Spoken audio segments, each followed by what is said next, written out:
anak-anak semuanya. Jadi hari ini kita akan belajar tentang asam dan basa. Asam dan basa tidak dibedakan berdasarkan rasanya, karena tidak semua asam itu rasanya asam dan tidak semua basa rasanya pahit. Nah, pada kesempatan kali ini kita akan membahas tentang teori asam basa menurut ilmu kimia. Yang pertama, teori Arrhenius. Menurut teori Arrhenius, asam adalah zat yang menghasilkan ion H+ dalam air, dan basa adalah zat yang menghasilkan ion OH- dalam air.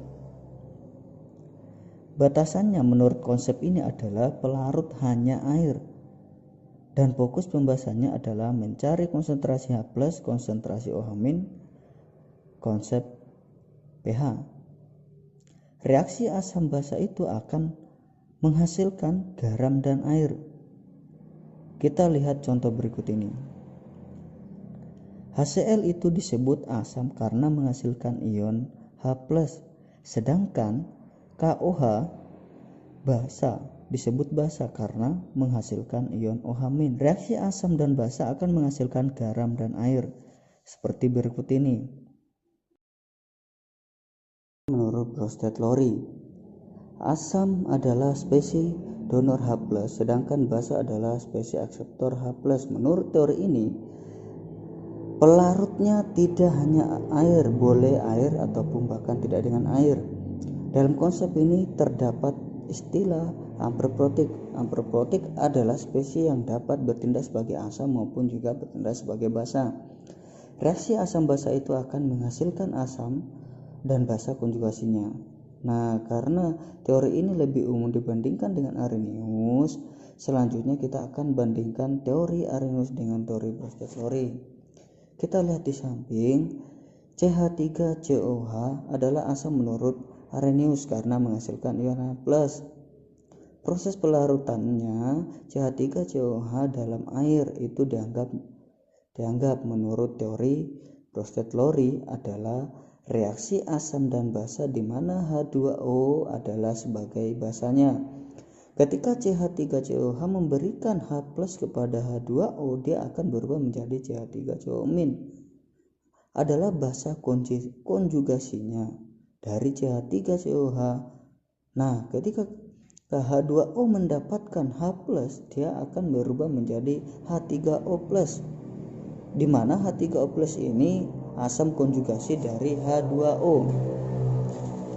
Ketika kita bandingkan antara teori Arrhenius dan teori di atas, akan mengetahui bahwa H+ tidak lain dan tidak bukan adalah H3O+. Artinya, Bronsted-Lowry bisa menjelaskan bahwa teori Arrhenius karena teori lebih umum dibandingkan Arrhenius. Selanjutnya adalah reaksi berikut ini. HCN akan memberikan H+ ke OH- sehingga HCN akan berubah menjadi Cn-, merupakan basa konjugasi dari HCl. Ketika OH- menerima H+ dari HCN, dia akan berubah menjadi H2O. H2O ini merupakan asam konjugasi dari OH-. Selanjutnya, teori asam basa menurut Lewis. Asam adalah spesies akseptor pasangan elektron, sedangkan basa adalah spesies donor pasangan elektron. Teori ini lebih umum dibandingkan dengan teori Bronsted-Lowry dan teori Arrhenius. Menurut teori Lewis, ini reaksi asam basa akan menghasilkan ikatan kovalen atau ikatan kovalen koordinasi. Oleh karena itu, teori ini akan sangat cocok sekali untuk menjelaskan bagaimana terbentuknya senyawa kompleks koordinasi.